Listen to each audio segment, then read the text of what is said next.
Je commencerai par dire, je suis foncièrement contre. Et je me limiterai à dénoncer. Je ne me limiterai pas à dénoncer, mais je combattrai ouvertement ces tentatives de confiscation de l'espace politique par des menaces, des injures, des invectives, des calomnies, par une occupation de l'espace digital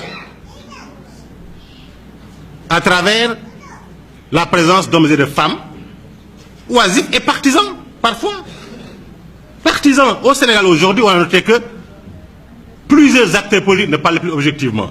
Ils parlent sur la base de leur appartenance à un camp, à un clan, et dans la logique de défendre des intérêts. Et veulent faire taire certains. Je vous appelle en communication, on appelle cela quoi? Une experte de la communication appelée Elisabeth Noël Neumann a théorisé ce qu'on appelle la spirale du silence. On n'y tombera pas. C'est quoi la spirale du silence? C'est lorsque un groupuscule, violent verbalement, ou violent par ses méthodes et ses pratiques, veut tout faire pour faire taire ceux-là qui pensent autrement, qui ont des opinions contraires, des choix contraires, des convictions contraires, par une sorte de l'échange médiatique ou par d'autres formes, au point de leur faire dire le contraire de ce qu'ils pensent ou de les faire taire pour ne point dire ce qu'ils veulent dire et ce qu'ils croient parce qu'ils ont peur d'être attaqués, d'être lynchés, de faire l'objet en fait de répression par voie numérique, par voie médiatique ou par d'autres méthodes.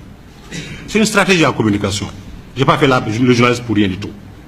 C'est la stratégie aujourd'hui de petits minoritaires qui rêvent debout en pensant que le pays dirigé par Senghor, le meilleur de sa génération, Abdou Diouf, le meilleur de sa génération, major de l'INFOM, qui a été gouverneur, haut fonctionnaire, ministre, premier ministre, avant d'être chef d'État, suivi par Abdoulaye Wade, le plus diplômé de toute sa génération du Cap Auquel, comme on l'appelle, qui a mené un combat farouche avec beaucoup de courage et d'abnégation, de patience et de persévérance, suivi par Macky Sall, qui a mené le combat qu'il fallait, sans être le fils de, le neveu de, ou le petit-fils de, mais sur la base de la méritocratie républicaine, s'est battu également pour diriger les étudiants quand il était étudiant, diriger des cadres quand il devait être, quand il était cadre, en s'engager dans un parti politique d'opposition alors qu'il était déjà ingénieur et qui pouvait choisir le camp du pouvoir pour avoir des promotions en renonçant ainsi à des avantages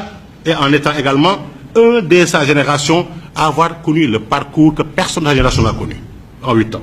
Directeur général, ministre, député, président de l'Assemblée nationale, premier ministre avant de devenir président de la République. Ce pays-là, on ne doit pas laisser sombrer entre des mains d'aventuriers inexpérimentés qui n'ont jamais eu à gérer même le plus petit budget pour pouvoir démontrer qu'ils sont transparents, honnêtes ou sincères dans la gestion.